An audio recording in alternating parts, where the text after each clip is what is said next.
What's going on, everybody? Gnomes here. Today I wanted to do a couple videos about the new RESIONE TH72 tough resin and kind of my thoughts on it, how I see it fitting into figure customizing and kind of my workflow.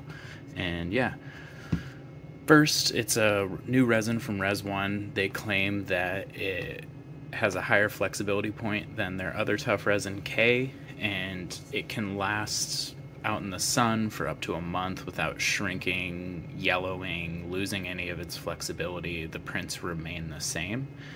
One issue that I run into with the K resin occasionally is if I don't cure it right, my prints will end up like this.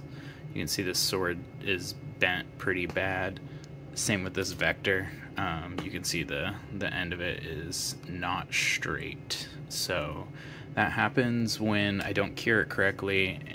Those prints have both probably been sitting for about 3 months in my just fodder tray. So hopefully this new TH72 resin doesn't do that over time. They've left it outside, they've thrown it, they've bent it, they've done a bunch of different tests to verify that it doesn't shrink, it doesn't warp, it doesn't lose flexibility over time. So I'm going to make a few videos going over that. So let's jump right into the biggest question I've had since I started kind of showing that I was playing around with this resin, which is, how does it flex? The big advantage I see to this resin is not really in the wearables so much as the weapons. So stuff like this was printed in K resin. I've sent out a lot of replacements of these simply because they do that. The stock snaps right off. When you're putting it in the figure's hands, you're adjusting it, boom, pops right off. Here is the same gun printed in TH72. As you can see, I can fully bend the stock. The stock flexes, it moves, it gives a huge advantage when posing a figure. You can tuck that kind of up under the figure's arm and you won't see it, but you won't break it. The vector really showcases this well with the stock, which has a nice amount of flex in it, but also in the barrel. The barrel kind of can flex around. You don't have to worry about it snapping it. Obviously it will snap if you go too far, but it gives you a little bit of room for error. Same for the ARs. They have a little flex in the whole body, which is really nice. So yeah, that's where I see the biggest advantage of this for our hobby, is in weapons. Let's talk about kind of what it's comparable to on the market that a lot of you might be familiar with. This is a vest printed in the TH72. As you can see, it has a nice little bit of flex. I can actually open it up a little bit. I can bend the top a little bit. It doesn't feel like it's gonna snap immediately, which is really nice. It doesn't feel brittle. It feels very solid. I can flex in nicely. It's a great resin. Comparable resins on the market, I would say, is probably like an Elgu ABS mixed with the Soraya Tech Tenacious. It's a lot nicer than that, honestly. It's a lot more crisp. I don't know if you can see how good those details are in there, but it's just an all-around a lot better experience than messing with those resins. Those resins are messy. You gotta mix them, you gotta make sure you got the ratios right, you gotta play with your settings. None of that with TH72. It is an immediate. I poured it right in my vat. I picked out the Elgu ABS-like settings, default for lychee slicer, and away I went. I had no issues printing it immediately. It's a very, very solid resin that you don't have to mix. So if you're doing that ABS-like tenacious mix, I highly recommend hopping over to this for pretty much everything that you're doing.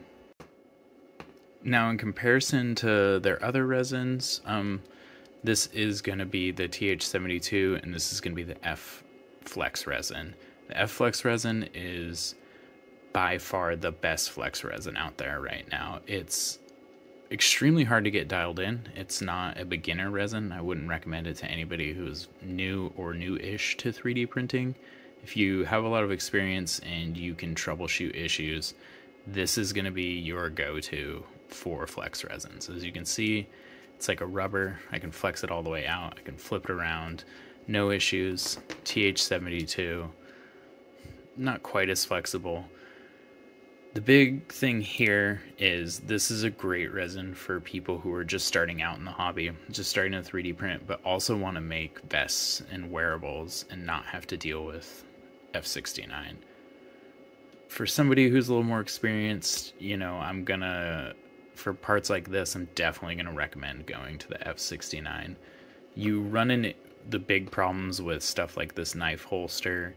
It just doesn't have what it needs to be able to get around some bigger parts. Like on the Cobra Troopers, the shin guards stop it. You can't get past the shin guards. Snake Eyes, you can't really get it past the knees, stuff like that. So if you're looking to print holsters, you're gonna want to go to F69. So here's a fit on a Cobra Trooper of a TH72 vest. With this stuff, you know, you can be a little more rough with it. You don't have to be as careful as you would with, say, the Elgu ABS like Tenacious Mix. It's gonna take a little bit more abuse. It has a little bit more stretch, which is nice. When I was selling the vests of the ABS like Tenacious Mix, a lot of times these straps broke off as people put them on. They would catch them, they would snap. Just wasn't great. I sent out a lot of replacement vests to people for quite a while. As you can see, it fits nice.